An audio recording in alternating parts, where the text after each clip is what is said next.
Hello everyone, this is Aditya Verma. I welcome you all to Eclipse classes. In this session, we will study about endoplasmic reticulum, which is part of endomembrane system. So let's start it. Endoplasmic reticulum. Endoplasmic means within the plasma and reticulum means network. Okay, endoplasmic means क्या होता है? With in the plasma and reticulum means network. तो इसके definition देखते हैं. Endoplasmic reticulum is a network और reticulum of tiny tubular structures scattered in the cytoplasm. तो हमारा इंडोप्लाज्मिक रेटिकुलम क्या होता है? एक नेटवर्क होता है किसका? Tiny tubular structures like element का. ओके, जो कि साइटोप्लाज्म के अंदर स्केटर्ड होता है. ठीक बात. जैसे कि देखिए हम डायग्राम से, तो ये हमारा न्यूक्लियस है. ओके, और न्यूक्लियस के ऊपर ये न्यूक्लियर मेम्ब्रेन. ओके, और न्यूक्लियर मेम्ब्रेन से ये जो फोल्डिंग स्ट्रक्चर निकल रहा है ये हमारा क्या है? ये है हमारा इंडोप्लाज्मिक रेटिकुलम. ओके, और हम स्ट्रक्चर देख रहे हैं तो हमारा दो टाइप के इंडोप्लाज्मिक रेटिकुलम है. एक तो ये पहला है रफ इंडोप्लाज्मिक रेटिकुलम और सेकेंड है स्मूथ इंडोप्लाज्मिक रेटिकुलम. तो रफ इंडोप्लाज्मिक रेटिकुलम वो होते हैं ऐसे ईआर जिनके ऊपर राइबोसोम्स प्रेजेंट होते हैं, वो कैसे क्या कहलाते हैं? वो रफ इंडोप्लाज्मिक रेटिकुलम कहलाते हैं. और ऐसे ईआर जिनके ऊपर ये राइबोसोम्स एब्सेंट होते हैं वो हमारे स्मूथ इंडोप्लाज्मिक रेटिकुलम कहलाते हैं. ओके, अब हम आगे देखेंगे. It is present in all eukaryotic cells except ova, embryonic cells and mature RBCs. तो जो हमारा ईआर है वो कहाँ कहाँ प्रेजेंट होता है? ये सारे के सारे यूकैरियोटिक सेल्स में प्रेजेंट होता है, लेकिन इसके कुछ एक्सेप्शंस हैं जहाँ की ये प्रेजेंट नहीं होता है, जैसे कि ova, embryonic cells and mature RBCs. Okay, ER is also absent in prokaryotic cells. जो ईआर है हमारा वो प्रोकैरियोटिक सेल्स में भी एब्सेंट होता है. It takes up approximately 12% of the total volume of cell. जो हमारा ईआर है टोटल सेल का 12% वॉल्यूम को ऑक्युपाई करता है. ओके, अब हम आगे देखेंगे discovery of ER. Garnier 1897 was first to absorb endoplasmic reticulum in cell and name it इर्गेस्टोप्लाज्म.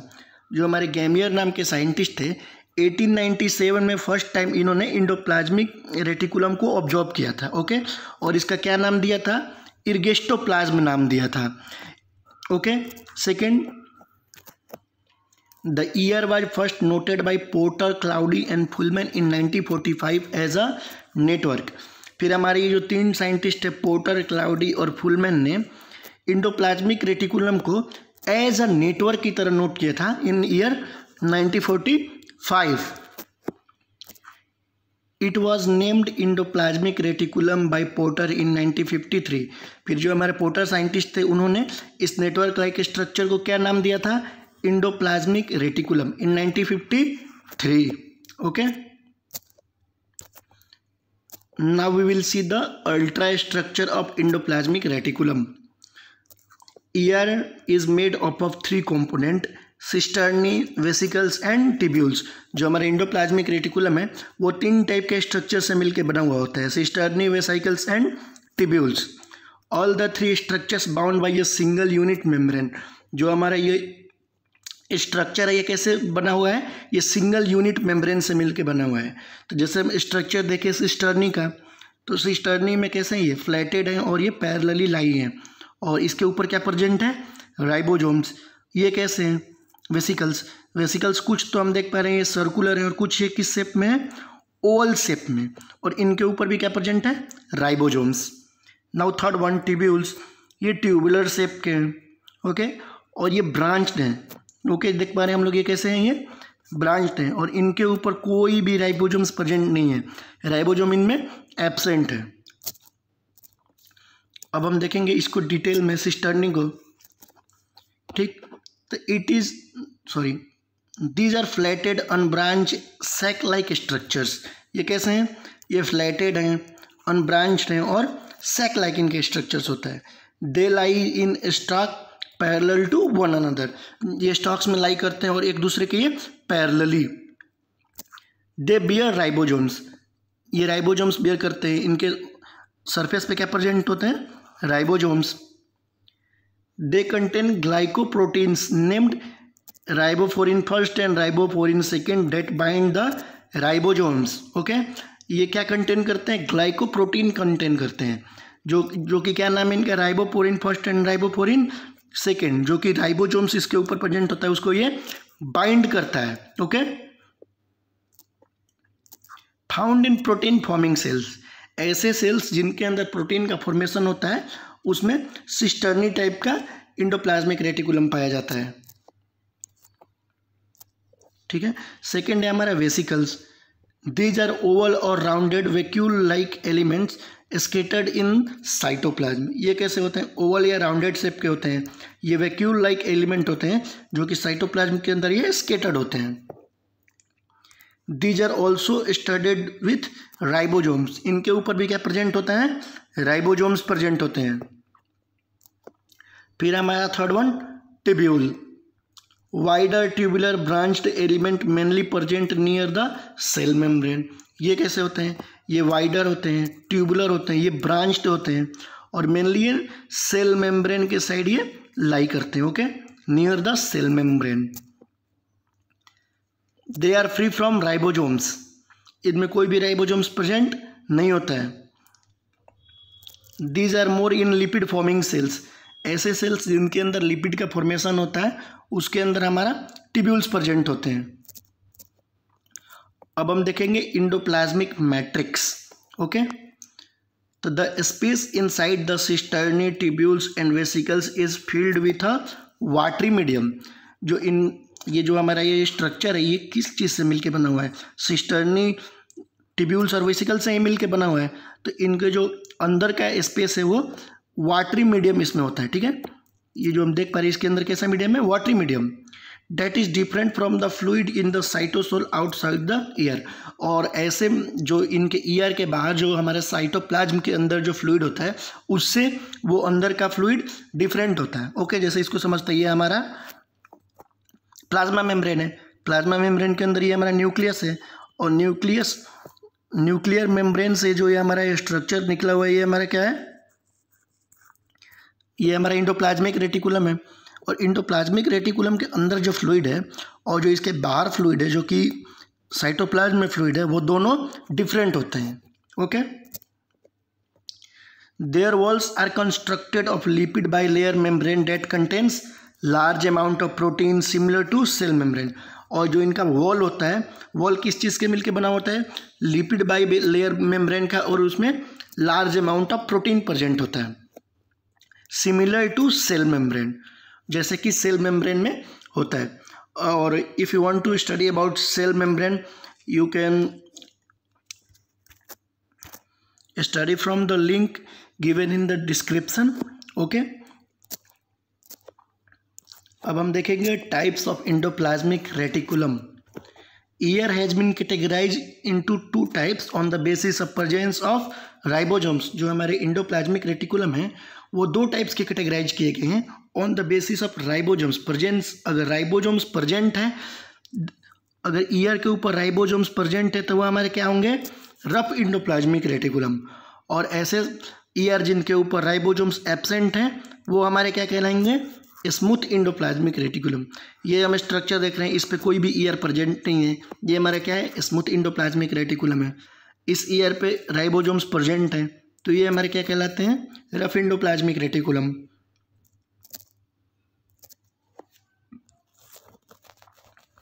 अब हम देखेंगे स्मूथ इंडोप्लाज्मिक रेटिकुलम के बारे में।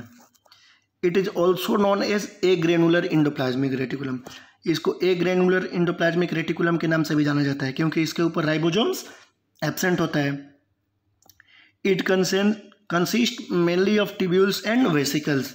ये मेनली ट्यूब्यूल्स और वेसिकल से मिलकर बना हुआ होता है। It has no ribosomes associated to it. इसमें कोई भी राइबोसोम्स प्रेजेंट नहीं होता है। It is well developed in the muscle cells, adipose tissue cell, intestinal cells, glycogen storage liver cells. Okay, ये किन में डेवलप होता है? मसल सेल्स के अंदर, एडिपोज टिश्यू के अंदर और इंटेस्टियल सेल्स के अंदर, ग्लाइकोजन स्टोरेज लिवर सेल्स के अंदर ये प्रेजेंट होता है। और cells that synthesize and secrete steroids, और ऐसे सेल्स जिनके अंदर स्टेरॉइड का सिक्रीशन और सिंथेसिस होता है उनमें भी हमारा स्मूथ इंडोप्लाज्मिक रेटिकुलम प्रेजेंट होता है। ओके, फिर हमारा next, SER also takes part in synthesis of vitamin, carbohydrates and detoxification. ये हमारा और क्या काम करता है, एसीआर विटामिन का सिंथेसिस करता है, कार्बोहाइड्रेट और डिटॉक्सिफिकेशन। डिटॉक्सिफिकेशन मीन्स कि कोई भी टॉक्सिक एलिमेंट हमारे सेल के अंदर प्रेजेंट होता है उसको ये सेल से बाहर करता है। It give rise to centrosomes, ये सेंट्रोजोम्स का फॉर्मेशन करता है। फिर हमारा last line, it occurs in cells engaged in producing large quantity of lipids, ऐसे सेल्स से ये इंगेज होता है जिनमें लार्ज क्वांटिटी ऑफ लिपिड का फॉर्मेशन होता है। अब हम देखेंगे rough endoplasmic reticulum. It is also known as granular endoplasmic reticulum. इसको ग्रेनुलर इंडोप्लाज्मिक रेटिकुलम के नाम से भी जाना जाता है क्योंकि इसमें राइबोसोम्स प्रेजेंट होते हैं। It mainly consist of cisternae, ये मेनली सिस्टर्नी टाइप से मिल के बना हुआ होता है। It has ribosomes attach to its cytoplasmic surface, इसमें राइबोसोम्स तो प्रेजेंट होते हैं, किधर साइड अटैच होते हैं, जैसे ये हमारा न्यूक्लियर मेम्ब्रेन से ये हमारा इंडोप्लाज्मिक रेटिकुलम निकल रहा है, जो साइड साइटोप्लाज्म की तरफ है उधर के साइड हमारा क्या प्रेजेंट होता है, राइबोसोम्स। ओके, साइटोप्लाज्मिक सरफेस की तरफ हमारा राइबोसोम्स प्रेजेंट होता है। फिर हमारा next, it is abundant in cells engage in production and secretion of proteins, ये ऐसे सेल्स के साथ इंगेज होता है जिसमें प्रोटीन का प्रोडक्शन और सिक्रीशन होता है। एग्जाम्पल जैसे कि plasma cells, goblet cells, pancreatic acinus cells and certain liver cells, इन सब के अंदर हमारा आरईआर प्रेजेंट होता है। फिर the RER is more stable than SER, जो हमारा रफ इंडोप्लाज्मिक रेटिकुलम है वो स्मूथ इंडोप्लाज्मिक रेटिकुलम से ज़्यादा स्टेबल होता है। ओके, फिर हमारा next, the RER is basophilic due to the presence of ribosomes, ये हमारा आरईआर कैसा होता है, बेसोफिलिक होता है due to the presence of ribosomes, ribosomes के प्रेजेंस होने की वजह से। Ribosomes are attach to ER through hydrophobic interaction, जो हमारा राइबोसोम्स है वो कैसे अटैच होता है इंडोप्लाज्मिक रेटिकुलम से, थ्रू हाइड्रोफोबिक इंट्रैक्शन से। नेक्स्ट है हमारा एक स्पेशल टाइप का इंडोप्लाज्मिक रेटिकुलम, और third type annulate endoplasmic reticulum was discovered by McCullough in 1972। 1972 में हमारा जो मैकुलो नाम के साइंटिस्ट थे एक थर्ड टाइप का एनुलेट इंडोप्लाज्मिक रेटिकुलम का डिस्कवर किया था। इट मे बी स्मूथ और rough having pores nuclear envelope, ये स्मूथ या रफ दोनों हो सकते हैं और इनके न्यूक्लियर पोर में जो इनका न्यूक्लियर मेम्ब्रेन है उसमें पोर्स होते हैं। ओके, अब हम देखेंगे इंडोप्लाज्मिक रेटिकुलम का ओरिजिन, कैसे ये आरईआर या एसीआर कैसे ये डेवलप होता है। RER is found from the nuclear membrane, जो हमारा ये न्यूक्लियर मेम्ब्रेन होता है इसी से किसका प्रोडक्शन हुआ है, इसी से हमारा प्रोडक्शन हुआ है आरईआर का। ओके, ये जो हमारा न्यूक्लियर मेम्ब्रेन है इसी से आरईआर का प्रोडक्शन हुआ। और while ACR form from RER by loss of ribosomes, और जब आरईआर के ऊपर से राइबोसोम्स लॉस हो जाते हैं तो वो किस में चेंज हो जाते हैं, हमारे स्मूथ इंडोप्लाज्मिक रेटिकुलम में। ठीक बात। RER breaks in a small fragments vesicles and it is called microsomes, जो हमारे रफ इंडोप्लाज्मिक रेटिकुलम है ये टूटते हैं और टूटने के बाद किस में चेंज होते हैं, एक वेसिकल्स बनाते हैं और वो क्या कहलाते हैं, माइक्रोजोम्स कहलाते हैं। And this is not cell organelle, और जो हमारा माइक्रोजोम्स होता है वो कोई सेल ऑर्गेनेली नहीं होता है। और यहाँ पे हमारा इंडोप्लाज्मिक रेटिकुलम कंप्लीट हो गया। आई होप आपको ये वीडियो पसंद आई होगी। And if you like this video please like this video and share this video in your group and subscribe the channel so that you can get the notification of new video. Thank you so much.